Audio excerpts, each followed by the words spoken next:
there are 7 factors, 7 neurophysiological attributes that influences who we are, how we learn, and how we think, how we process information. And you need to take all these factors into consideration to understand how you think, how you learn, and what works for you. We all learn, but in different ways. We all think, but in different ways. Now, Neville has written a book that is going to be that's going to be shortly released, where he talks about, now just help me out, what is it, how do you call it, Nev? Personalized learning playbooks. Personalized learning playbooks. Now, when you look at learning organizations who want to develop talent, your point of departure should always be to have a personalized development program. Now, that's old language. Nev uses it more funky now. What is it? Personalized learning playbooks. Personalized playbooks, okay? But that playbook says, how should I play to improve my fitness and my agility? And we need to be cognizant that all these factors influences eventually how we learn and think. So what works for one person is not going to work for another. And therefore we have to follow an individualized process where we first understand, let's measure, what does my information processing style look like? Second, what can I do to improve that agility so my flexibility in my neuro design will allow me to do whatever is expected of me. The question is not, am I left or right hemisphere? Nowadays and in the future, it's going to be important to be left and right hemisphere, and to be both at the same time and execute analysis when it's necessary to analyze data, but to be innovative and creative when it's necessary to think outside of the box. It's not this one or that one, but it's going to be inclusive to be this one and that one. But it's going to be important for you to understand what works for me. Nev's book, amongst others, focuses also on improving engagement. We get people engaging in the workplace when there's alignment between who I am and what I do. So I need to understand what strengths work for me best. Now, when we look at relative lateral dominance, a big debate raging in the United States, which in my opinion should not even be a debate, but anyhow, it's good to debate things about left and right hemisphere, and people say, well, that's not true anymore. What we are doing is we're making thinking mistakes. Sperry's research on severing the corpus callosum and seeing that the 2 hemispheres have different processing functions, he got a Nobel Prize for it. That is still intact. How people interpret that research is where the mistake comes in. That's not the problem that his research is wrong, it is how we understand it and how we interpret that. Because it's not a question that the hemispheres have complementary functions, but they complement each other. We also have to understand that you cannot oversimplify this. But in order to understand how the brain works, you have to sometimes simplify, but just not cut the truth, so that people just understand it better. So if we want to understand how the human mind works, the analogy of how our world works is similar. We live on one planet, but there's a northern and a southern hemisphere. But when it's winter in the northern hemisphere, it is summer in the southern hemisphere. So the weather patterns complement each other. Why? Because it gives you one global climate. If we talk about neuro-agility, you need to be a whole brain person that can process and utilize and access any area of the brain necessary to be able to do what you're supposed to. And that's what you should be doing. But what we have to understand is our design also gives us dominance. Now, what I'd like to explain to you is simply, and that's a principle that the people who are taking part in this debate about left and right hemisphere does not always take into consideration. In the first place, we need to define what does dominance mean. The word dominance does not mean strongest, it means the hemisphere the eye or the ear that leads. Now, your eyes are the only part of your brain that's visible. And how your eyes function, therefore, is part of how your brain functions. So look at how your eyes function. If I have to focus on Steve, I'm looking at Steve with both eyes, but if I really have to focus, that's what I'll do. Do you see both eyes, Steve? Mm-hmm. Only one eye, okay? So what you see is the eye that leads.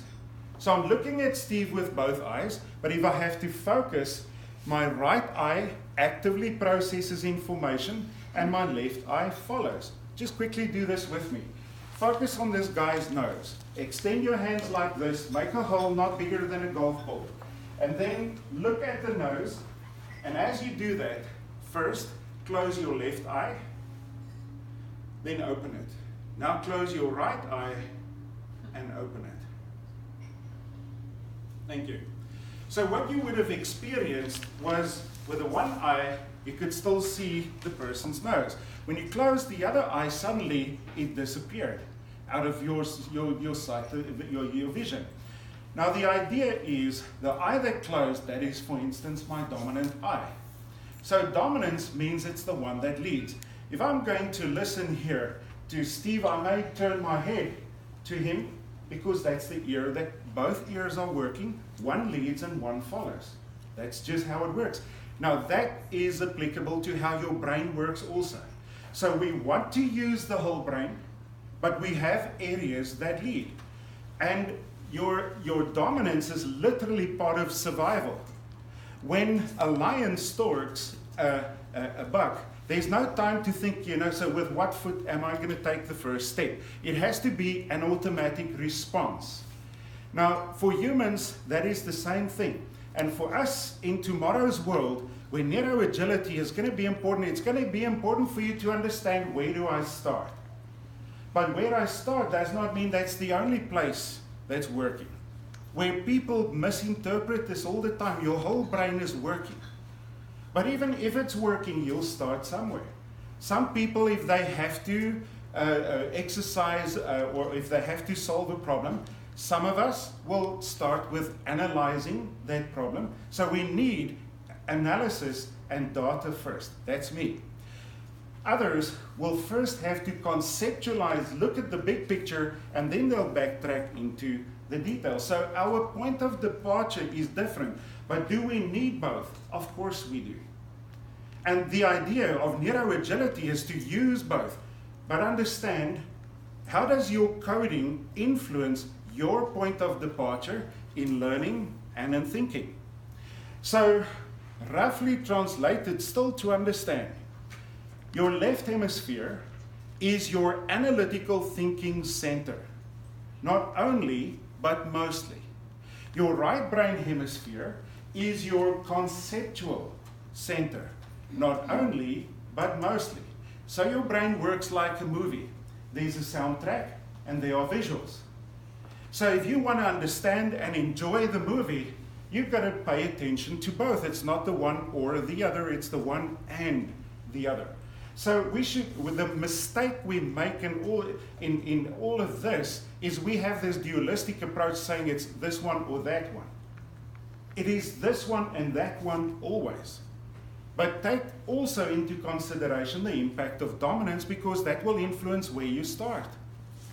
But why this is also important is specifically when you look at the interplay of the drivers, the stress, the sleep, the brain fitness, of how that influences your brain's performance. When you experience too much stress, you're going to start shutting down the non-dominant hemisphere.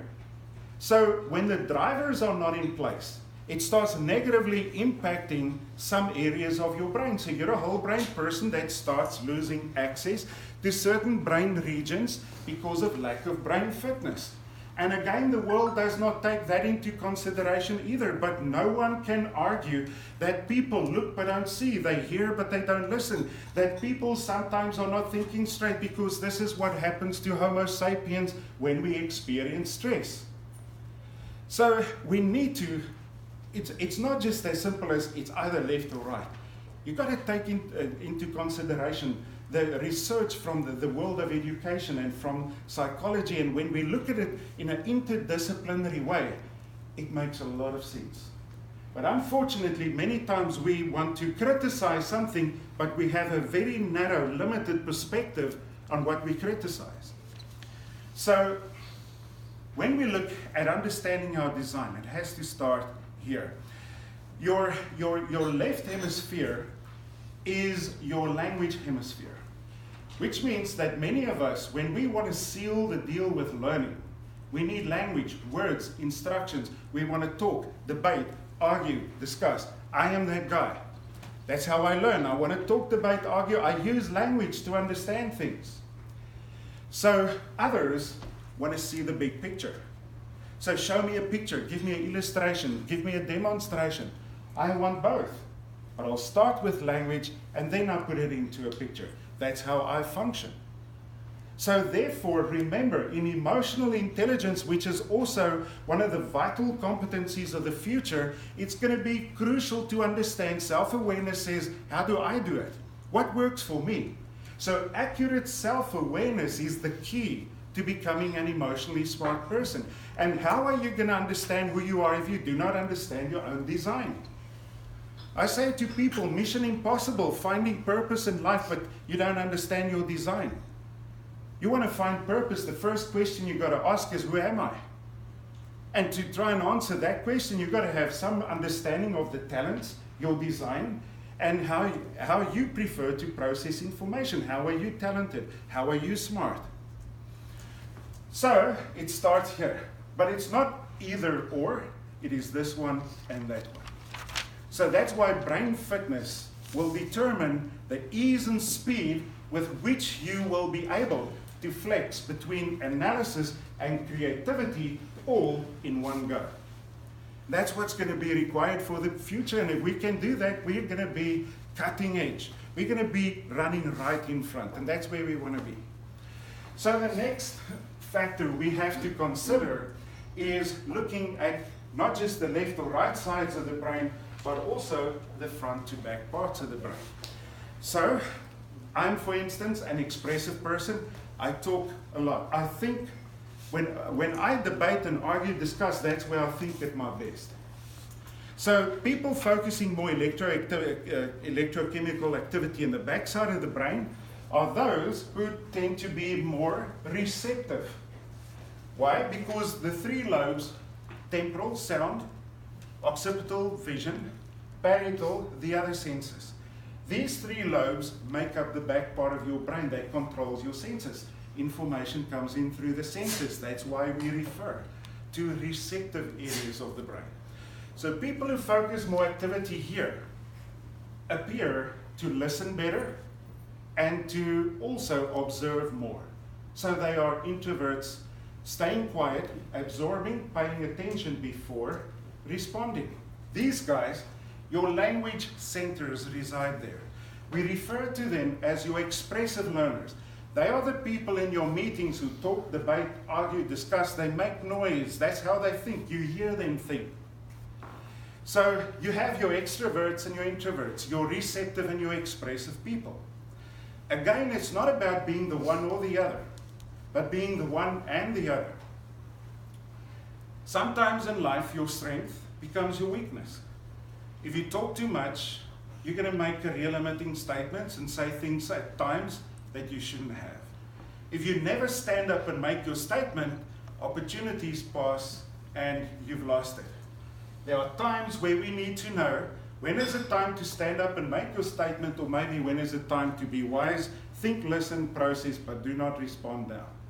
That flexibility between the two is what's going to make you effective, not the one or the other. Yet, you will find many people you work with who tend to be the one or the other in a stereotyped way. So if you have people that are valuable members of your team, but they are receptive, it means you're going to sometimes have to give them a chance to, for a moment, think. Say to them, think about this, let me know when you're ready. So they need time to process, where these guys are processing as they go along. Then the next part that you have to take now into consideration, first we looked at left and right. Then we looked at front to back. Now we're looking at the brain from the top, and we're dividing the brain into 4 quadrants. When people focus more electrochemical activity in the left frontal lobe, they tend to be more analytical thinkers. So the contribution they make in the team is to pay attention to detail, to analyze, to be research-oriented, to be people who are factual-oriented. That's what they do. They pay attention to the detail. So often these will be people like engineers or chartered accountants, but they are number and formulas and facts-oriented. That's the role, the value that they bring to the team. But this part here, the guy who focuses left at the back, that's your task master. That's the person who drives the task. If you need to have a project manager who's going to be a good finisher, completer, you want the job done, that's the person who leads strongly from there. They speak one language, results, results, and more results. So sometimes people may criticize them as being too task-oriented, but if you have to drive a result, you've got to have a project manager with that type of design. So there has to be alignment between our natural preferences and what we lead in the workplace if possible. These guys here, right at the back, they are your counselors. They speak a people language. They are relationships people. They are diplomatic. They take others into consideration. Normally, people who tend to naturally be more empathic. So remember, business is about people. We talk about learning organizations. We talk about people all the time. So this language is extremely important. And for Homo sapiens to become more competitive in the future, we need to stay cognizant of this.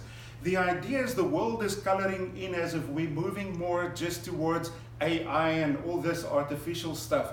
For us to really be effective and progressive as human beings, now more than ever, emotion, creativity, thinking, learning, the human attributes that qualify us as being human is what's going to have to be optimized. A study that was released by ATD, the Association for Talent Development, the biggest talent development organization in the world, recently released a paper where they, on different continents, asked talent managers, what do you think for the future is going to be the most important skills? By far, what they labeled as soft skills: leadership, management, communication, stress coping, well-being, all those things that fall in there that we've actually been talking about here today, falls into that category. So many times we want to perceive this as less important. This is going to be crucial for the future, having that focus. And then your strategists are the people who are forward-thinking, possibility thinkers. They look at the future, they like innovation, they drive innovation, and they are the people who bring new things to the world. And you want a lot of that in your team as well. So when we look at ourselves, we talk about agility. It's going to be important for us to ask myself, with regards to these roles, how agile am I? Or am I only strong in certain areas and in others not less? But then also, another thing is, the team is always smarter than the smartest person in the team. Therefore, you always want to make sure that your teams are well balanced and that you have strong drivers with regards to all these different categories in a team if we talk about high performance teams. The other thing is, when people start understanding the value that I have and that I contribute in the team, naturally they start respecting and understanding each other better, which contributes to developing team synergy a lot. So this important alignment between design and my job is going to be first prize if we talk about improved engagement. Now, the next design factor is rational or emotional. Now we look at the brain here. Now we see the outside layer. These are my reasoning centers. I can be left or right hemisphere, but reason governs our thinking. Einstein was a right hemisphere, conceptual, innovative, strategic person, but reason governed his thinking. Whereas you'll find others like engineers and chartered accountants where logical reasoning, attention to detail governs your thinking, but they reason about things. But then you have people who focus more electrochemical activity in the deeper parts of your brain. They are your more experiential learners. Now these areas also are the seat of human behavior and also your subconscious mind. Experiences in my industry, we always say emotions seal the deal. Emotion is a thought linked to a chemical response. And therefore, we anchor that into the subconscious as well. And that influences our behavior. Long story short, these guys are more practical and they're more hands-on. We refer to them as feelers. Sometimes people, don't think that's too macho for a male to be a feeler. I am a feeler. And the bottom line is I'm a left hemisphere structured, logical, analytical person. But if someone makes a mistake in a car on the highway that's going to cause my life to be in danger, I produce a very strong emotional response. And I just lose all of that logic and structure in that moment. That's who we are. Understand your design, and you'll understand how it influences how you respond to your world. Also, hands-on learning, practical learning, the proof of the pudding lies in the eating. So for these guys, what seals the deal when they learn is the experience. For them, what seals the deal is prove to me through science and through fact that what you're saying is actually true. But it's again not being the one or the other, but it's about being the one and the other. When we talk about emotional intelligence, sometimes people think it is about what's going on there. Emotional intelligence is about what's going on here. Because without the reasoning part, our emotions will not make sense why we do what we do. So again, we need to know when do we need to be practical, when do we need to reason about things. But also, when is it a time for thinking and when is it a time for practicing? And also acknowledge people's feelings instead of suppressing it. So when I'm a thinker, but in an extreme thinker, I suppress my feelings. When I'm a feeler, but an extreme feeler, I am the victim of my emotions. I wake up, I don't feel good today, so you'll pay for that today. How's that a good thing? So it's that constant balance between the two that is going to be making that what will determine how successful we are. Now, here is a very important aspect of who we are, and something that you will not find as detailed in any assessment as in this one. The left side of the brain controls the right side of the body. So this hemisphere controls this eye, this ear, and this hand. But if this is the analytical hemisphere, it means it influences this eye in an analytical way. That is why the right eye is referred to as the nearsighted eye. My left hemisphere is my language brain. So it controls my right ear. So people who tend to, excuse me, Steve, I'm turning my right ear towards Steve, will pay attention to the what more than the how. So what I say is going to be important. So my language center in this case is leading. Now if we look at this, so the left side, processing function starts influencing the processing functions of the senses on the right side. And that therefore will determine what we see. My wife and me, if you ask us, you show us a picture of a forest. You say, look at that picture for 30 seconds. Then turn away, write down what did you see. There will be very little that will be the same. Now here's one of those weird things, but I'm acknowledging it. I count. I count trees, I count branches, I count whatever I can see. Sometimes I count. That's what I do. So, and I'll count, this is the type of tree, that's how many branches. On each leaf it looks like this, or so many leaves on each branch. That's what I do. And then you ask me, what was the color? Gee, I can't remember. Now, you look at my wife's, what she wrote in her paper, you know, it was one afternoon and it was a gloomy day. And she starts telling a story, and I thought, you saw that there? I just saw a tree, can't even remember the color. So the mind's eye for every person is different. And that's why we need each other. 2 brains are always better than 1, but 3 even better than 2. There is power in collective thinking. And therefore we need to understand, even if we talk about high performance teams, who has what spin on things? How does the mind's eye influence how we look at things?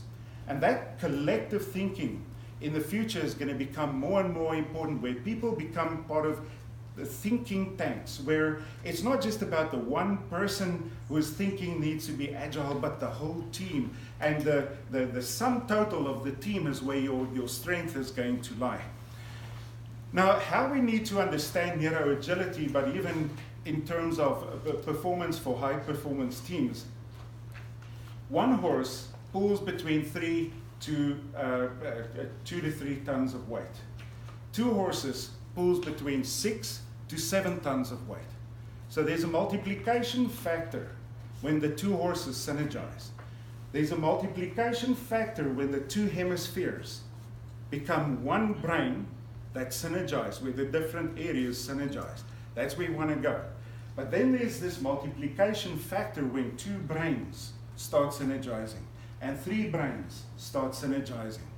And that's where we get optimized performance. Nowadays, that's especially at this moment in the United States, it's a huge focus area to look at high performance teams, and not just trying to appoint a high performance guy because it takes too long for them to impact anything, but to headhunt the whole department and to just transfer them to another business. Why? Because that thing that happens, that multiplication factor that happens between people, is where the true magic of that team's performance lie. And you want to nurture that as much as you can. But you've got to start, first you need to understand what it looks like, then you need to optimize it, and then you need to keep on nurturing that. But this means this eye will focus on other things than the other eye. Because of our unique design, we literally emphasize certain things, and that's why we don't see the same thing. Also, now we look at your right hemisphere controls the left side of the body. So the senses on the left side takes on the processing functions of the right brain hemisphere. So my right brain hemisphere is my spatial brain hemisphere. Therefore, my left eye becomes my far-sighted, more spatial eye. But my left ear will be the ear that listens to pitch, to how things are being said, and to rhyme and rhythm. So you get people in this room, some will listen to emphasize more what I say, others will listen more how I say things. Then you get your balanced listeners who listens to the what and the how. Another category of balance will listen to the how and then the what. So can you hear? Even if you both, one will lead and one will follow, and that still influences how you process information. And then the 5th category, when is this guy finishing? Those who don't listen, okay? You have all of them in your training rooms and your board meetings and so forth. It's important to understand how people function, what they pay attention to.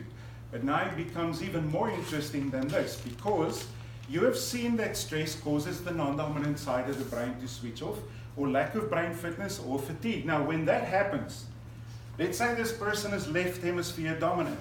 The person is right eye dominant, right-handed, and right ear dominant. Under stress, this person will then shut down first. That's where it starts, it's not where it ends, with the right hemisphere in this case.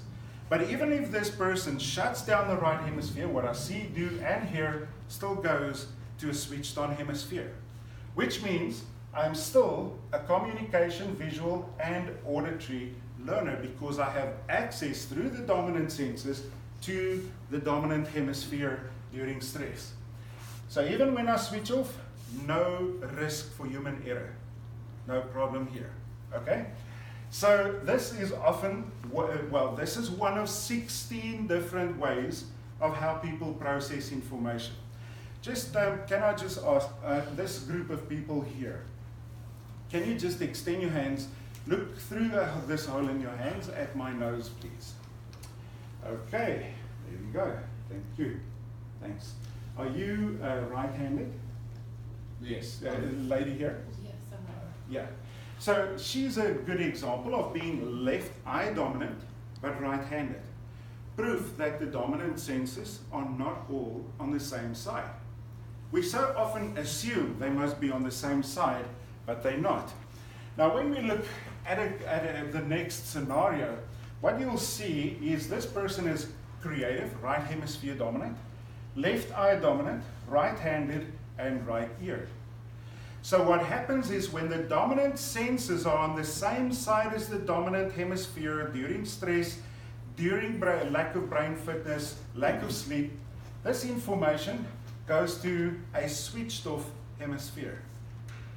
Which means I hear, but I don't listen. So how this works, let me give you an example, real life fact. I work in a mining company. It's an open cast iron ore mine. So it's between 2 and 3 in the morning. It has rained and a message comes through on the radio that says don't go past point alpha. There's clay in the road. Now if you slip, you're down in that open cast. That's a fatality. The person acknowledges I did receive the message. He still goes past point alpha and he slips and he's dead. That's what happens. So he acknowledged, I heard, but I did not process the meaning of what they said to me because he was fatigued. That's what happens when people operate dangerous machinery, when they do dangerous jobs, that can happen. But now, for instance, let's just look at the left eye for a moment. When people are left eye dominant, what you see here, your left eye will sometimes prefer to track from right towards left. And in our society, we read from left towards right. So, yep, I can read from left towards right if I'm left-eyed. But now what happens is left-eyed people would like to track, to pull with their eye from left towards right. But if they now have to read from left towards right, they'll push. Okay? So horses pull a wagon because it's faster, it goes easier than to push a wagon. That analogy is applicable to how your eye works. So if I'm left eye dominant and I have to push from left towards right, it will normally be slightly slower, and often I will enjoy reading words less. But if I can watch a video, see an illustration, look at a demonstration, I will prefer that more. But now what may happen is, let's say there's a word that says, I was the dog, in, let's say, a school situation. Now this little left-eyed boy, who's fatigued, has to write down that sentence in his book. I saw the dog, S-A-W, the I may jump back and regress. And now that boy may turn around the letter saying, I was the dog, instead of I saw the dog. So letter reversals may occur in the Western world with left eye dominant people should they experience fatigue. So if I'm a chartered accountant working with the numbers and I'm fatigued, it may be that sometimes 1, 2, 3 gets turned around as 3, 2, 1. But in numbers, that can make a huge difference. And the books are not going to work well. So human error can be like that, or human error can cause lives and incidents and accidents. In some industries, as much as 70 to 90% of the problems they experience in that industry is directly related to human error. So we need to think about the future. If we want to be competitive, we need to reduce the potential of neurological hindrances that people may experience during stress. That is a neurological hindrance during stress. Do we want to change the senses? No. It's your genetic coding. We should never even think about it. Just neuro-agility. Optimize your brain performance. And look at the factors that needs to be addressed in that whole scale to optimize your overall brain performance so that you can minimize your potential for human error. As simple as that. So, very important that this is the blueprint that influences our personality, our risk for human error, how we process information, how we will respond during stress, even our levels of well-being often. Now, I am this person. That's my information processing style. And this is my wife. That's her information processing style. The only thing that differs is the dominant hemisphere. But believe you me, during stress, it changes everything. So how we will deal with things in a stressful situation will be profoundly different, just because we process information in such a different way. So if we want to have insight in our own design and in other people's design, we've got to have a basic understanding of this. We talk about communication. I am, for instance, a verbal communicator. So I do a lot of talking. I am visual, auditory, and kinesthetic. But if you look now at, I'm going to take it one step further, we all have a certain value that we place on sensory learning. For me, I am 50% visual, I am 40% kinesthetic, so I want to see things and then I want to try it and do it. But I'm only 10% auditory. So now you link this information back to what we have here. So even though I process what I see, do, and hear, listening is not important for me. So that means that in a communication situation, I will be a talker, but not naturally a good listener if I've not known this. Now here's the good thing, because I know this, I can improve it, so I've learned the skills. But for me, still, let's say me and my wife are communicating or debating an issue, discussing something intensely, I need to literally instruct myself.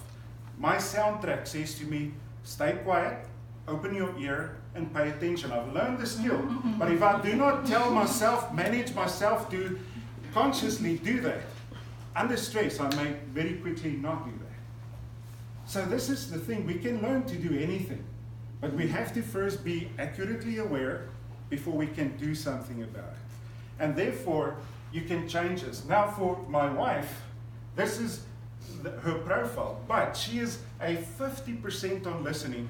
I am a 10% on listening. So just imagine how many times I've heard, you just don't listen to me. And you know what? Now I know she's right. There's the proof. My wiring says that's the truth. But the good thing is now you can learn to manage that. She understands that, and I need to learn to manage it. But also, now so for relationships, for teams, this is going to be very important. So when is Nadine at her best? She's at her best when she's completely relaxed, because then she will have access through all these senses to to her non-dominant hemisphere. But when stressed, what happens? Her risk for error increases profoundly. Now think about this in terms of students at college, universities, children at school. If you don't understand this, you may have slow learners, children turning around B's and D's, and he's not coping. My oldest son, who is a neurophysiologist, was the one who was labeled, he's got his mom's information processing style. I was told to put him in that discovery class when he was small, because he's not mainstream. He's not going to make it in mainstream. What nonsense. But I knew I had some development work to do, and I knew that his information processing style is not really accommodated well in the development systems of the world.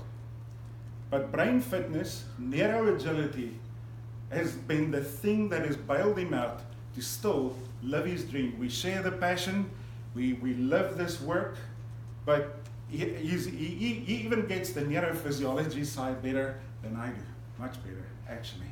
That's why I need to be surrounded by smart people. That's the boy they said he's not going to be smart enough for mainstream school. It's because we look into problems, but we don't see who people can be. My opinion, this helps you to understand people better, and it helps you to see potential. The problem often, how can we truly optimize people when we look at how limited they are rather than who they could be? Andre, you got 5 minutes. 5 minutes, okay, so there we go. So this is the sixth aspect to take into consideration as well. What is what mode of sensory processing is most important for me? Now let's say a person is 50% visual. That means very strong learning preference for visual processing. But let's say, well, this is my oldest son. This is his profile. He's 50% visual. So for him, he learns through seeing like I do. But because he switches off during stress, not being able to process visual information for him is more debilitating than for me. So he's the person who will strike this blank and say, Dad, I closed the book, I can't remember what I've read. But what's the problem here? Not the information processing style, but actually how I process the stress as such, and how it influences my processing style. The last thing to take into consideration, all people are smart, but we need to understand how we are smart. And we are body, mind, and spirit, and on those three dimensions of our being, we will have different intelligences. So here, we're not looking at competence, we're looking at preference. So all this says to us is this person has no preference to be language smart, or to choose a profession one day where language is going to be the way I do my job, like being a teacher or a writer and so forth. But obviously, doing physical stuff where I can move, where I'm hands-on, mechanical stuff, technical stuff, movement, sport, musician, but I use my hands and my body to do my job is going to be very important for this person. IQ covers these three intelligences. These two here are called bodily intelligence. And it's not covered by an IQ test. Now, this person, for instance, their natural talentedness will therefore not be identified by things like IQ tests. So if we want to optimize performance, it's always, where do you think this person will have biggest impact? If I learn skills, this is what I'm naturally good at. When I learn appropriate skills, it will improve my performance.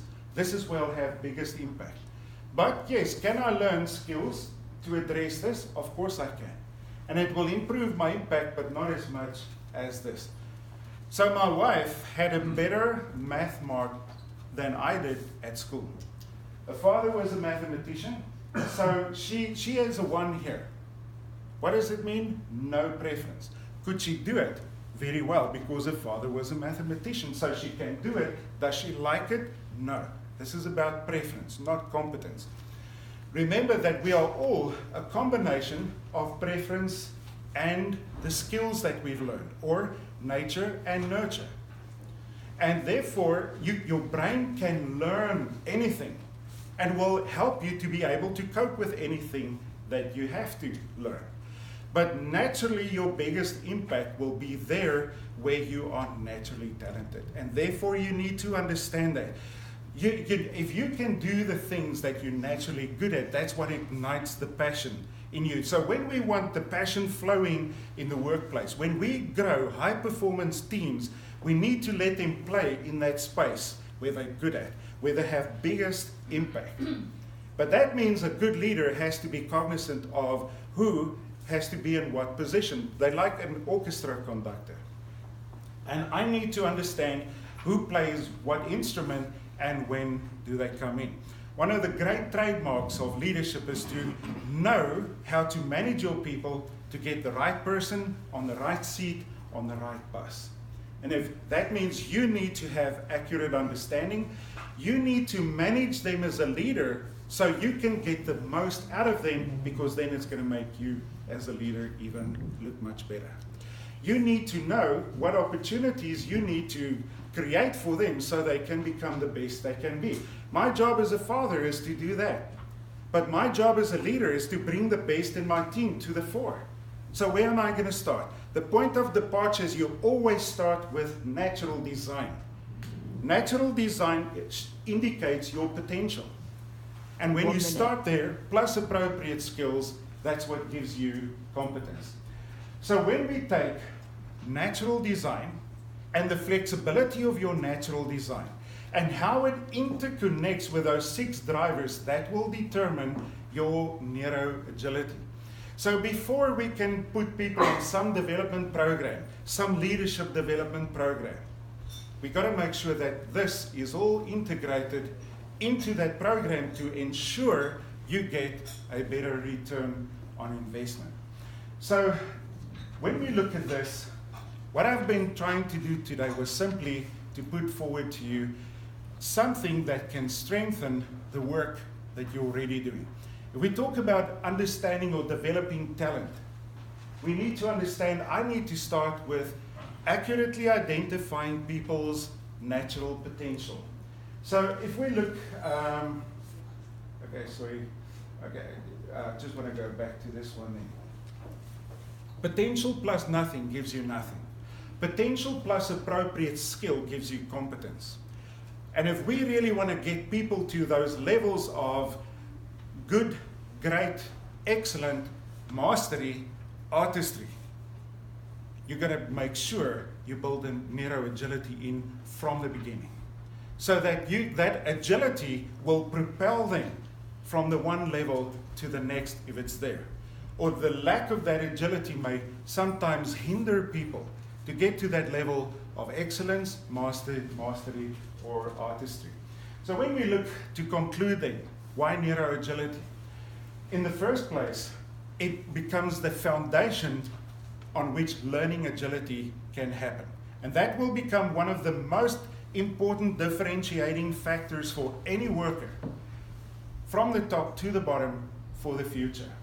But for children, as important, for students, as important. We have students at university using this, we have schools using it everywhere.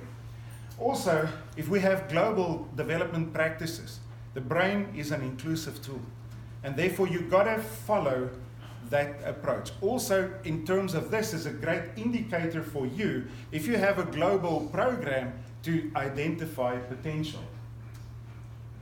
It will show you the factors that influences how fast and easy people learn, which the old approach to things like learning agility could not cover those gaps. Those were gaps in the process.